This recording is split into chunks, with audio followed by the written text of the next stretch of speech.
Hi everyone, Ashley here and welcome to another video on my YouTube channel. Today I am sharing how to make this cute thank you card featuring a lot of different dog images from Lawn Fawn as well as some of their scene building dies like that etched cloud die and the picket fence die and the grassy die, as well as a lot of ink blending in that background. So there's a lot going on in this card and I am excited to share all of it with you in this video. So without further ado, let's get into it. Now I did accidentally prepare some of these pieces before I started filming, so I'm going to show you what I've done. I started with this panel, which I ink blended with some Distress Oxide ink. I used broken china, and I just used a cloudy stencil to blend that on, just rotating the stencil for each iteration of clouds as I went up the panel. And then I put the whole thing through a die that embosses those stitched clouds into the background as well. So that is the background piece. I also used this picket fence border die to cut out this picket fence out of white wood grain cardstock. And I used this accessory piece to cut out two thin strips that will go right on top and just kind of add a little bit of detail into that picket fence. And again, I cut that out of wood grain cardstock, so it has that fun wood grain pattern already built into it. Next, I cut out two pieces out of a grassy border die using just white blending paper. And I'm going to blend those with green ink in just a moment. So this is the grassy border die that I used, and I just cut each one out at a different height so that they'll layer over top of each other. Okay, so with that, now it's time to actually get into the card making, and I'm going to start by blending these grassy pieces with green ink. So I have two colors of Distress Oxide ink here. One is Cracked Pistachio, and one is Evergreen Bow, and this is the darker one that I'm blending on right now.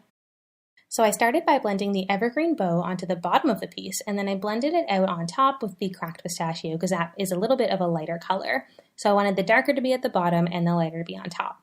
And as you can see, once I start to blend on that ink and there's not really any white space on the paper left to hold, I'm just pulling in a piece of scrap white paper here. I just keep these like pre-cut scraps on hand off to the side when I'm blending, and that way if I feel like I need one, I'll just grab one, and I just use that to sort of hold the paper in place as I blend so that I'm not getting my fingerprints onto my blended piece. So once those two pieces are done, it's time to stamp out all of these images that I'm using in this card. And most of these images, in fact, I believe all of the images, come from this Critters in the Dog Park stamp set by Lawn Fawn. This is an older stamp set by Lawn Fawn, but I was recently gifted it for my birthday. I'm trying to sort of go back and collect some of the older Lawn Fawn stamp sets that I don't have because I find them all so cute. And I just find it's really nice to have these extra sets in your collection, and then it kind of gives you more options for combining. I've seen so many beautiful cards online that people have shared that use, images here and there from other sets that are older or that I don't have. And it's just fun to see how you can sort of incorporate all these different images from all these different Lawn Fawn sets into one card.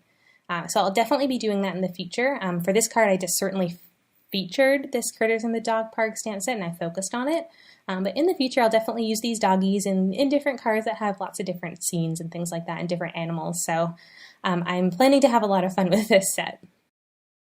As you just saw also, I stamped out a bunch of clouds and a little sun from the All the Clouds stamp set, which is another Lawn Fawn stamp set that just has a whole bunch of cloud and sun images. And at first, I remember when they first came out with it, I was like, what's the point of this stamp set? Like every other stamp set has, a few clouds in it. Like, why would you need a whole stamp set just for clouds?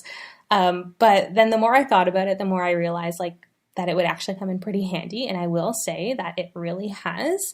I go to that stamp set pretty much anytime I need a lot of clouds in a scene. It's just so much easier than kind of digging through my stash and finding like every odd cloud that's in, a stamp set here and there and picking them all out. It's so nice just to have one that has all the clouds in it, as the title suggests. So yeah, I definitely enjoy having that. And it is nice because they do have a bunch of different shapes and sizes of clouds in the set. So you have a lot of variety to choose from all in one stamp set, which is really fun. And by the way, none of this is actually sponsored by Lawn Fawn. This is not an ad for any Lawn Fawn products. I'm just a huge fan and pretty much addicted to everything Lawn Fawn. So all of my praise of them is purely coming from how much I love these products. Anyways, I'm continuing to color in these dog images, and I tried to make each dog a little bit different in how I colored them, just to give a little bit of variety to the card. And I will say that some of them are definitely inspired by real life dogs. Does anybody else do this? I feel like this is such a common thing to do when you have like dog or cat stamp sets, that you color them in to look like dogs or cats that you know in real life. Or especially if you have your own pets, then I always color in cat images, at least one of them to look like my cat. I have two cats actually, so if I have two cats on my card, I'll color them both in to look like my cats. And I recently got a puppy just a few months ago now, probably about 4 or 5 months ago. She is a golden retriever and her name is Indiana. We call her Indy for short. And so that is why I colored, of course, that dog on the bottom there as the golden color because I wanted to have Indy on my card. She is such a sweetheart. I've never had dogs before. I've always been a cat person. I grew up with cats and I've always loved cats. I have two cats and I had two cats, you know, before I got a dog. But I just wanted the experience of having a dog. We recently moved into a house from a condo. So, you know, we had previously not really thought about getting a dog while living in the condo because we just thought maybe there wasn't enough space or it would be hard to, you know, have a puppy with no backyard to put it in, you know, if it needs to go pee or anything. So, you know, we held off until we had more space. We knew that we were eventually going to move into a house. So we figured, you know, why not wait? And so when we did move, I think I say we, as in, you know, this is my husband's decision as well, but no, it's mostly me. I started, you know, wanting the puppy more and more and sort of nagging about it. And eventually my husband relented. So we did end up getting the puppy. And yeah, we've had her for a few months now. It's definitely a different experience to have a dog than a cat. I've definitely learned how different they are, different needs, different personalities, different everything. So I'm still learning, I'm still adjusting. I will say having a puppy is certainly a lot of work, maybe a little bit more than I thought it would be. I mean, I always knew it would be some work. It's certainly a lot of work. So part of me is excited for her to grow out of the puppy stage and become sort of a calmer adult dog. Although I also know that when that eventually does happen, I will be nostalgic and I will miss her puppiness as well. So I guess there's no perfect time, but yeah, we are having a lot of fun with the puppy. So yeah, anyways, all that to say, that long story, all that to say that is why I colored that little bottom dog as a golden retriever to match my golden retriever. And then for the other dogs, I kind of just colored them in sort of with dogs that I had in my mind. The black and white one I colored in because my brother and sister-in-law have a dog that looks just like that. So I wanted that dog to look like their dog. Okay, so now I'm just moving on to coloring some of the accessory images. So the fire hydrant, the bowl, the bone, and then I'll use some different colors for some of the butterflies as well as the bowl and the little bow, the ball and the little bow, I should say. And then for the clouds, you'll see what I'm going to do is I'll just use a little bit of shading in the bottom. I use a light blue and a light purple, and I actually got that idea from a recent Lawn Fawn video where they were showing off how to color bubbles. And the person that was doing that video showed how they could just use a combination of purple and blue accent just like this to give a little bit of dimension to the bubbles, and I thought that would be a really cool idea to use for clouds as well. Okay, so now that all of the coloring is done, I did go ahead off camera and cut out all of those images, and now it's time to build the card. So I'm just assembling this picket fence together, so I'm adding those two little strips onto the picket fence again just to give it a little bit of extra detail and dimension. And then I can pull in my other pieces and just decide kind of where I want that picket fence to go. I knew I wanted it to go partway up the panel, so I'm just kind of seeing like how far beneath the grass I want it to be and how much overlap I want there to be. And once I feel like I've got a pretty good placement, I'm just taking some liquid glue and putting that down behind the panel of the picket fence, and then I'll be able to just glue that down. You can see off to the bottom there, walking across the screen, is that cat I mentioned. This is Luna. This is my first cat, and I love her so much. She likes to join me in the craft room quite frequently, so you've probably seen her in some other videos if you've watched any of my other YouTube videos. She did decide to just sit down while I finished putting this card together. So for the Grassy panel, I'm just using, again, some liquid glue to just glue that straight down to the panel there. And I'll do the same thing for the upper piece as well. So I'm just using some liquid glue on the back and just sticking that right down on top. So there I have my 4 layers all glued together, the background, the picket fence, and then the 2 grassy layers. So once that's all built, I knew I wanted the sentiments to be stamped right on to that background.